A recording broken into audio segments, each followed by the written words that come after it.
I mean, just look at this thing. Dragon fruit is such a uniquely beautiful ingredient, everything from its vibrant pink skin to its one-of-a-kind texture.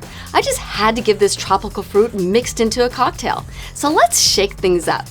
Start by adding the mint, sugar, and lime to a cocktail glass and muddle. Add 4 ounces of dragon fruit. Add some ice. Add 2 ounces of dragonberry rum. Top with some soda water. And there you have it. Everything you love about a classic mojito, but elevated by a boldly delicious rum paired with an unforgettable fruit.